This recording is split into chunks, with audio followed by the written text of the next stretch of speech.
Salutations de la part de Kingdom and Glory Ministries Africa. Je voudrais commencer par une simple question. Qu'est-ce qui arrive à un pécheur lorsqu'il croit à l'Évangile? Il s'acquiert le salut éternel et le royaume éternel par l'obtention de la justice de Dieu. Maintenant, réfléchissons sur ce qui est arrivé à la race humaine.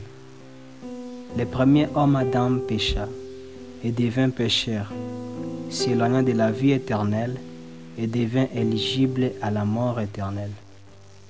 C'est ce qui est arrivé à l'humanité. Et nous savons que le péché a pour punition la mort éternelle. Donc la race humaine était destinée à la mort éternelle et s'était éloignée de la vie éternelle.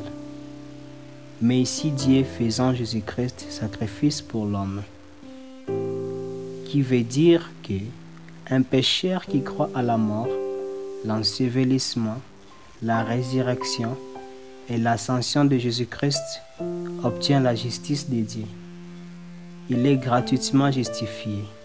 Dieu le considère comme s'il n'a jamais commis de péché. Romains chapitre 3 verset 24 déclare: Et ils sont gratuitement justifiés par la grâce au moyen de la rédemption qui est en Jésus-Christ.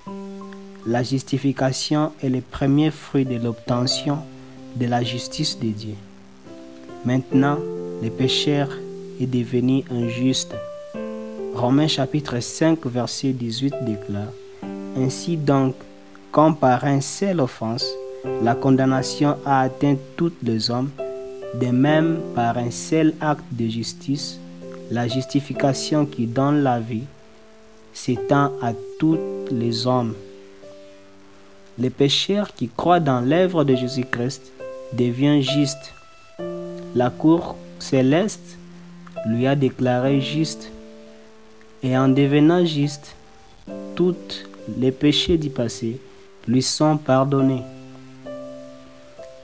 Mais aussi, en lisant dans le livre de Romains chapitre 3 verset 25, qui déclare: C'est lui que Dieu a destiné par son sang à être, pour ceux qui croiraient, victime propriatoire, en fait de montrer sa justice, parce qu'il avait laissé impunis les péchés commis auparavant au temps de sa patience.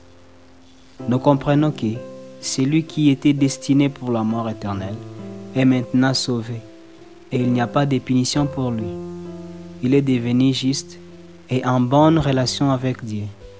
Le pécheur est devenu juste, les péchés sont pardonnés, celui qui était destiné pour la punition est sauvé, et le plus important est que celui qui était éloigné de la vie éternelle est maintenant en conscience pour la vie éternelle. Enfant de Dieu, c'est ce qui t'est arrivé.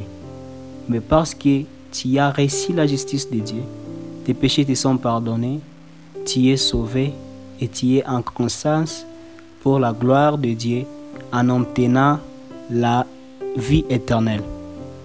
Tu es dans une parfaite relation avec Dieu, comme le déclare Romains chapitre 5 verset 1er. Étant donc justifiés par la foi, nous avons la paix avec Dieu par notre Seigneur Jésus-Christ. Que Dieu vous bénisse. Pour plus de détails, veuillez visiter notre site web sur kingdomandglory.org ou encore sur santoshedavid.org. Et pour plus de messages, veuillez vous inscrire sur notre chaîne YouTube Kingdom and Glory TV.